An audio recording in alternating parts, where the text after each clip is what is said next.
நேயர்களுக்கு வணக்கம். இன்றைய மதிய நேர பிரதான செய்திகள். முதலில் தலைப்புச் செய்திகள். செம்மணியில் மனித உடலங்களோடு காணப்பட்ட மர்ம பொருள். விரைவில் மாகாண சபை தேர்தல் வெளியான அறிவிப்பு. அதிகாலையில் நடந்த பயங்கரம், சிறுமி உள்ளிட்ட 3 மீது துப்பாக்கிச் சூடு. சாதாரண தர பரீட்சை பெறுபவர்கள் தொடர்பில் வெளியான புதிய அறிவிப்பு. கையும் களவுமாக சிக்கிய அரசு அதிகாரி, அம்பலமான பாரிய மோசடி. ஹட்டன் மஸ்கெலியா பிரதான வீதியில் விழுந்த பாரிய மரம். கொழும்பில் ஜனாதிபதி செயலகத்திற்கு முன்பாக உயிரை மாய்த்துக் கொள்ள முயற்சித்த நபரால் பரபரப்பு. இலங்கையில் ஆயிரக்கணக்கான அரசியல்வாதிகள் மற்றும் அரசு அதிகாரிகளுக்கு ஆபத்து. கட்டுநாயக்கவில் அதிரடியாக கைது செய்யப்பட்ட 4 இலங்கையர்கள். தொடர்பான விரிவான செய்திகள். செம்மணியில் மனித உடலங்களோடு சந்தேகத்துக்கிடமான பொருளொன்று கண்டுபிடிக்கப்பட்டுள்ளதாக தெரிவிக்கப்பட்டுள்ளது. இது தொடர்பில் போலீசாருக்கு தகவல் வழங்கப்பட்டு குறித்த பொருளும் அகழ்ந்தெடுக்கப்பட்டுள்ளது. மேலும் குண்டு செயலிழக்க பிரிவினர் பொருளை பாதுகாப்பாக அந்த இடத்திலிருந்து அப்புறப்படுத்தி நீதிமன்ற கட்டுக்காவலில் வைத்துள்ளனர். குறித்த பொருள் ஆயுதத்தோடு காணப்படும் பரலாக இருக்கலாம் என்ற சந்தேகம் ஏற்பட்டுள்ளது. இதேவேளை செம்மணியில் நேற்றைய தினத்துடன் 45 மனித எச்சங்கள் செம்மணியில் அடையாளப்படுத்தப்பட்டுள்ளமை குறிப்பிடத்தக்கது. மாகாண சபைகள் தேர்தலை நடத்த உரிய நடவடிக்கைகள் எடுக்கப்பட்டுள்ளன என மாகாண சபைகள், உள்ளூராட்சி மன்றங்கள் மற்றும் பொது நிர்வாக அமைச்சர் சந்தனா அபேரத்ன தெரிவித்துள்ளார். மாகாண சபைகள் தேர்தலை நடத்துவதற்குரிய சூழலை அரசாங்கம் நடத்தி கொடுக்க வேண்டும் என்று தேர்தல்கள் ஆணைக்குழு குறிப்பிட்டுள்ள விடயம் தொடர்பில் வினவிய போதே மேற்கொண்டவாறு குறிப்பிட்டுள்ளார். மேலும் தெரிவித்துள்ளதாவது, உள்ளூராட்சி மன்ற அதிகார சபைகள் தேர்தலை நடத்துவதற்கு கடந்த மாதங்களில் விசேட கவனம் செலுத்தப்பட்டது. மாகாண சபை தேர்தலை நடத்துவதற்குரிய ஆரம்பகட்ட நடவடிக்கைகள் அமைச்சுசார் மட்டத்தில் மேற்கொள்ளப்பட்டுள்ளன. மாகாண சபை தேர்தல்கள் தொடர்பில் முன்னாள் மாகாண சபைகள் மற்றும் உள்ளூராட்சி மன்ற அமைச்சர் வைசர் முஸ்தபா முன்வைத்த திருத்த யோசனை மற்றும் முன்னாள் நாடாளுமன்ற உறுப்பினர் எம்.ஏ. சுமந்திரன் முன்வைத்த தனிநபர் பிரேரணை குறித்து விசேட கவனம் செலுத்தப்பட்டுள்ளது. மாகாண சபை தேர்தலை விரைவாக நடத்த வேண்டும் என்று தேர்தல் விஞ்ஞாபனத்தில் குறிப்பிட்டுள்ளோம். மக்களின் ஜனநாயக உரிமைகளை பாதுகாக்க வேண்டிய பொறுப்பு அரசாங்கத்துக்கு உண்டு. உள்ளூராட்சி மன்ற தேர்தலை விரைவாக நடத்துமாறு உயர் நீதிமன்றம் விடுத்த உத்தரவுக்கு மதிப்பளித்து தேர்தலை நடத்துவதற்கு தேர்தல்கள் ஆணைக்குழுவுக்கு முழுமையான ஒத்துழைப்பு வழங்கினோம். மாகாண சபை முறைமையில் காணப்படும் ஒரு சில சிக்கல்கள் மற்றும் குறைபாடுகளுக்கு தீர்வு காண வேண்டும். குறுகிய அரசியல் நிலைப்பாட்டில் இருந்து கொண்டு செயற்பட்டால் அது நிர்வாக கட்டமைப்பில் பாதிப்பை ஏற்படுத்தும். ஆகவே மாகாண சபை முறைமை குறித்து சகல தரப்பினருடனும் வெளிப்படைத்தன்மையுடன் பேச்சுவார்த்தையில் ஈடுபடுவோம் என்றும் குறிப்பிட்டுள்ளார். கொஸ்கம கடுவெள்ள பகுதியில் இன்று அதிகாலை இடம்பெற்ற துப்பாக்கிச் சூட்டில் 3 காயமடைந்துள்ளனர். பெண்ணொருவர் உள்ளிட்ட 3 இந்த துப்பாக்கிச் சூட்டில் படுகாயமடைந்துள்ளனர். குறித்த 3 முச்சக்கர வண்டியில் பயணித்துக் கொண்டிருந்த போது மோட்டார் சைக்கிளில் வந்த 2 பிஸ்டல் ரக துப்பாக்கியால் அவர்களை நோக்கி சுட்டுவிட்டு தப்பிச் சென்றதாக தெரிவிக்கப்படுகின்றது. சம்பவத்தின் போது அவிசாவளை பகுதியைச் சேர்ந்த 30 வயது தாயும் அவரது 12 வயது மகளும் 44 வயதுடைய மற்றொரு ஆணும் காயமடைந்ததாக தெரிவிக்கப்படுகிறது. படுகாயமடைந்தவர்கள் அவிசாவளை வைத்தியசாலையில் சிகிச்சைக்காக அனுமதிக்கப்பட்டுள்ளனர்.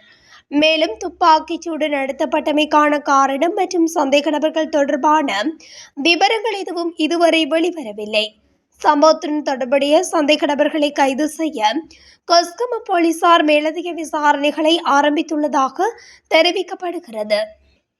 2024 ஆண்டுக்கான காப்போத்த சாதாரண தர பரீட்சையின் பெறுபவர்கள் இம்மாதம் 15ஆம் தேதிக்கு முன்னர் வெளியிடப்படும் என்று பரீட்சைகள் திணைக்களம் அறிவித்துள்ளது. விடைத்தாள் மதிப்பீடு தற்போது இறுதிக்கட்டத்தில் இருப்பதாக பரீட்சை திணைக்களம் தெரிவித்துள்ளது. மார்ச் மாதம் நடைபெற்ற சாதாரண தர பரீட்சைக்கு மொத்தம் 4,78,182 பரீட்சார்த்திகள் தோற்றியிருந்தனர். அவர்களில் 3,98,182 பேர் பாடசாலை பரீட்சார்த்திகள் ஆவர். குறைந்த தரம் வாய்ந்த உதிரி பாகங்களை அதிக விலைக்கு வாங்கி பேருந்துகளில் பொருத்தும் ஒரு மோசடி பண்டாரவளை டிப்போவில் இடம்பெற்றுள்ளமை அம்பலமாகியுள்ளது. இலங்கை போக்குவரத்து சபையின் தலைவர் ஜீவக பிரசன்ன புரசிங்க நேற்று பண்டாரவளை டிப்போவின் ஆய்வு சுற்றுப்பயணத்தை மேற்கொண்ட நிலையில் இந்த விடயம் தெரிய வந்துள்ளது. குறித்த ஆய்வு பயணத்தின் போது குறைந்த தரம் வாய்ந்த உதிரி பாகங்களை அதிக விலைக்கு வாங்கி பேருந்துகளில் பொருத்தும் ஒரு மோசடி குறித்து ஊழியர்கள் தலைவரிடம் தெரிவித்துள்ளனர். இந்நிலையில் பண்டாரவளை டிப்போ தொடர்பாக எழுந்துள்ளதாக கூறப்படும் ஊழல் மற்றும் முறைகேடுகள் குறித்து தலைவர் சம்பவ இடத்தில் விசாரணைகளை மேற்கொண்டிருந்தார். மேலும் அதன் ஊழியர்களின் குறைபாடுகள் குறித்தும் விசாரணையில் கேட்டறிந்து கொண்டார். இந்த கண்காணிப்பு சுற்றுப்பயணத்தில் தேசிய மக்கள் சக்தியின் நாடாளுமன்ற உறுப்பினர்களான பதுளை மாவட்ட நாடாளுமன்ற உறுப்பினர் ரவீந்திர பண்டார மற்றும் கிட்னன் செல்வராஜ் ஆகியோரும் கலந்து கொண்டனர். ஹட்டன் மஸ்கெலியா பிரதான வீதியில் பாரிய மரம் ஒன்று விழுந்ததில் போக்குவரத்து பாதிக்கப்பட்டுள்ளது. குறித்த சம்பவம் இன்று காலை 7 மணியளவில் இடம்பெற்றுள்ளது. குறித்த வீதியில் உள்ள நோர்வுட் நெல்வெளி பகுதியில் உள்ள பிரதான வீதியிலேயே மரம் விழுந்துள்ளது.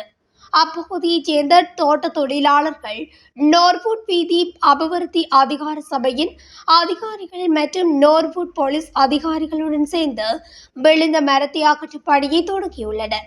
மரம் விழுந்த பகுதியில் மேலும் பல மரங்கள் விழும் அபாயம் இருப்பதாக தோட்ட தொழிலாளர்கள் அச்சம் வெளியிட்டுள்ளனர். கொழும்பு காளிமுகத்திடலுக்கு முன்பாக ஜனாதிபதி செயலகத்திற்கு அருகில் நபர் ஒருவர் தன்னுடைய உயிரை மாய்த்து கொள்ளப் போவதாக தெரிவித்து குழப்பம் விளைவித்துள்ளார். நேற்று பிற்பகல் இந்த சம்பவம் இடம்பெற்றுள்ளது. ஜனாதிபதி செயலகத்துக்கு முன்பாக உள்ள சமைச்சி விளக்கு கம்பத்தில் ஏறி தன்னுடைய உயிரை மாய்த்து கொள்ளப் போவதாக குறித்த நபர் மிரட்டியதால் அந்த பகுதியில் பரபரப்பான நிலை ஏற்பட்டுள்ளது. குறித்த கம்பத்தில் இருந்து தான் கீழே விழப்போவதாகவும் உயிரை மாய்த்து கொள்ளப் போவதாகவும் தெரிவித்த நபரை அங்கிருந்த மக்கள் காப்பாற்றும் முயற்சியில் ஈடுபட்டனர். எனினும் அந்த நபர் கீழே இறங்காமல் தொடர்ந்தும் சமைச்சி விளக்கு கம்பத்திலே அமர்ந்திருந்த நிலையில் போலீசார் சம்பவ இடத்துக்கு வந்து அவரை மீட்டனர். உயிரை மாய்த்து கொள்ளப் போவதாக தெரிவித்து மிரட்டிய குறித்த நபரை பின்னர் போலீசார் அழைத்து சென்றதாக தெரிவிக்கப்படுகின்றது.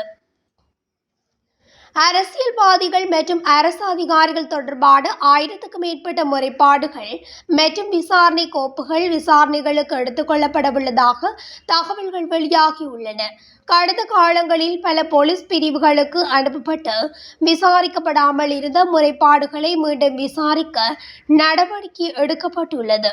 கொழும்பு குற்றப்பிரிவு, நிதி குற்ற புலனாய்வு பிரிவு, போதைப்பொருள் தடுப்பு பிரிவு உள்ளிட்ட பல முக்கிய பிரிவுகளில் மூடப்பட்ட கோப்புகளை மீண்டும் திறக்க குற்றப்புலனாய்வு திணைக்களம் முடிவு செய்துள்ளது. ஆலோசனை தேவைப்படும் விடயங்கள் மற்றும் கைதுகள் குறித்து சட்டமா அதிபரிடம் விசாரித்து ஆலோசனை பெறப்படவுள்ளது.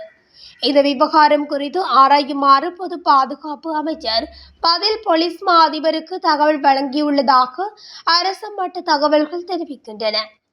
நாட்டுக்குள் சட்டவிரோதமாக மதுபான மற்றும் ஏலக்காயை கொண்டுவர முற்பட்ட 4 இலங்கையர்கள் கைது செய்யப்பட்டுள்ளனர். குறித்த கைது நடவடிக்கை இன்று கட்டுநாயக்க விமான நிலையத்தில் விமான நிலைய சுங்க அதிகாரிகளால் மேற்கொள்ளப்பட்டுள்ளது. சம்பவம் தொடர்பில் மேலும் தெரிய வருகையில் இவர்கள் கட்டுநாயக்க விமான நிலையத்தில் இருந்து 1,50,00,000 பெறுமதியான மதுபான மற்றும் ஏலக்காயை நாட்டுக்குள் கொண்டுவர முயன்றுள்ளதாக குறிப்பிடப்பட்டுள்ளது.